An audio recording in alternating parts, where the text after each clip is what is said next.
Hey friends, how's it going? So a quick Q&A video today, right? I got a question coming in about finger picking, and I want to show you this tab right here, right? We're looking at the C major chord, and the reason I'm sharing this is in this video, I'm going to talk about two totally different ways you could play this tab, fingerstyle, okay? The first of these ways is what I'm just going to call traditional fingerstyle, how I taught myself when I learned guitar a long time ago, where each of your fingers is sort of assigned to one string. So in the case of this tab, it would be 5th string, 3rd string, 4th string, 2nd string, right? And that's played with thumb, middle, index, ring. Thumb, middle, index, ring. So each string has one finger assigned to it, and that's sort of what you do, right? But there's another way to play this, and this is in the Travis style, Travis picking style, right? And this is where the thumb is going to alternate between the 5th and the 4th string, and then our index finger is going to play on the 2nd and 3rd string. You also could use your middle finger if you wanted to, but that would look like this.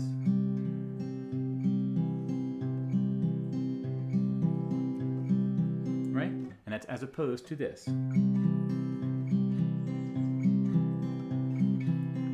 To talk about this, the difference between these two techniques and why it matters. So this all starts with a question that came in from Scott. Scott, thanks for your support on Patreon, and thanks for your very detailed, articulate questions here. This is a dream for me. It's so much to talk about. This one question you wrote about Travis picking is a great one. Just asking about the sort of the traditional, the classical style. Is there a certain way you should be approaching it as far as technique or as far as tempo or as far as the first beat of every measure you play and how that relates to the chord, all that sort of stuff. These are great questions.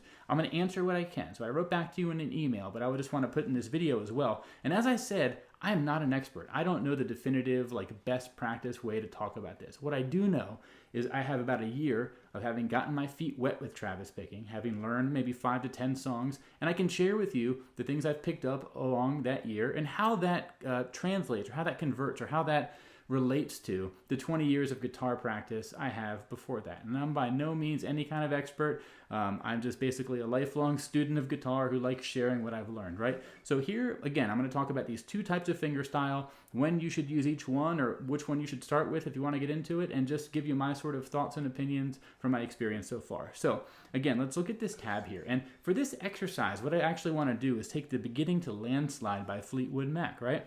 It's going to take that C that I showed you before, and it's going to use this pattern where we're going to go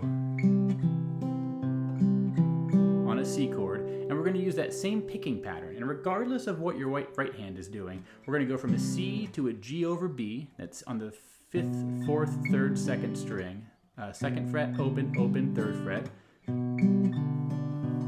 to an A minor, back to the G over B, and back to the C. Okay, so the order you're plucking the strings here is the same no matter which chord you're playing. And this is an important thing I just want to establish.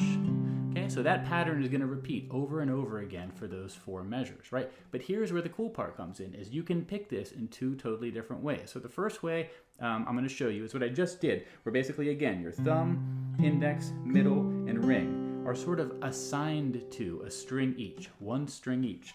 Thumb is on the 5th string, index on the 4th, middle on the 3rd, ring on the 2nd, right? And you could sort of play these 4 strings in many different orders, right? You could go up the hill and down the hill, right? You could do this, right? Or you could do something where you're playing multiple strings. Maybe you go like this.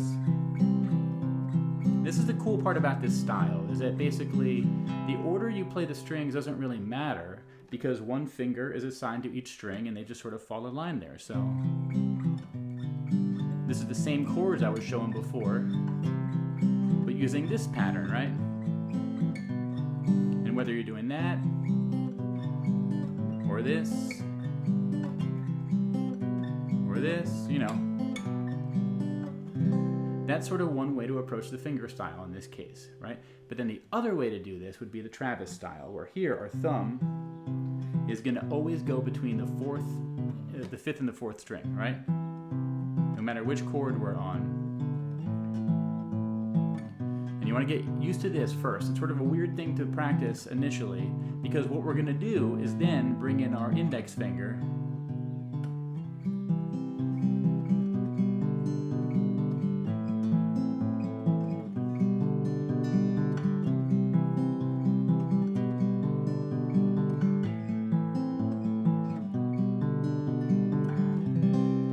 that's going to be the Travis style. I think it's defined to me by the fact that your thumb is playing multiple strings and it's sort of pulsing between a bass note. I like to think of it as an engine. It's just chugging along. And then your other fingers, whether it's just your index finger or your ring finger also, are sort of playing the other strings, right? They're sort of doing the treble strings, usually the melody, and this is sort of the bass.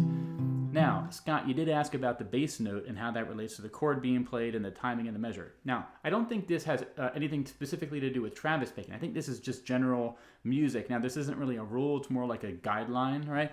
The idea is usually on the first beat of each measure, when you're going to play the bass note of whatever chord you're going to play, or you just play the full chord, right? So whether I play this sort of finger style, you'll notice on the one count of each measure, I'm going to play the bass note of the chord.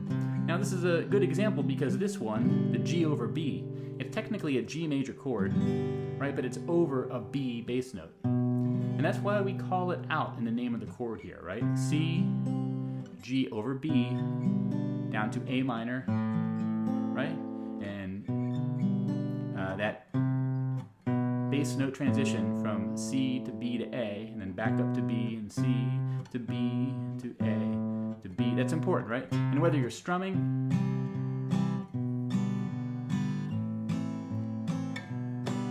right? Or you're doing the finger style, or you're doing full chords, the important part is on the one count, you typically want to have the bass note at whatever chord you're playing. But back to the finger style, I just want to share with you this tab here. I have the printout for this lesson if you want to follow along, but I recommend try this out, especially if you're new or you're curious about finger picking. Get the tab here, learn these 3 chord shapes, and then you can go through this pattern with each of the sort of techniques. The one where you have all 4 fingers, right? I think the benefit of this one is it's easier in the sense that your fingers have just one thing they have to do. It's like, hey, you have this one string. Whenever there's a note needed, this finger, you play that string. Nice and clear, right? The downside is you run out of fingers pretty quick, so it's kind of, it's a bit more limiting in what you can do. The Travis picking is trickier, I think, because your thumb feels like it's doing something totally different than the other fingers. It almost reminds me of baseball, right? In the sense that their thumb is like the pitcher and that it has a slightly very different role to play than all the other infielders and outfielders on defense, right?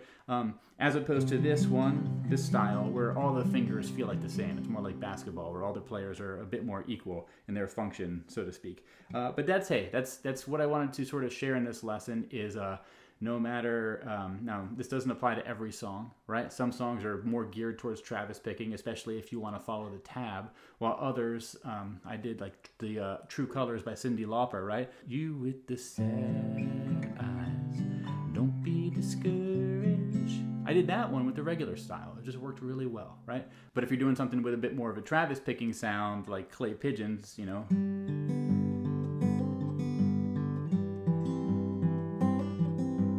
can't really play that exact tab if you're doing the style I told you. You'd have to modify it a little bit. So it's okay if you modify things. It's okay if you take a Travis picking song and you strum it or simplify the tab to make it work for you. But sometimes if you want to sound exactly like your favorite artist, you're going to have to maybe adopt their style. So that's a choice you have. But hey, I just wanted to share this video giving you an overview of how Travis picking compares to sort of more traditional fingerstyle, if that's the right way to describe it. And I hope this was a helpful sort of quick overview. But again, get the PDF at my website for a little guide to follow along with this as you're making your way into Travis picking. Lots of lessons I have. I'll link those all on my website for this particular lesson. So check that out. And until we meet again, my friends, see you around. Bye-bye.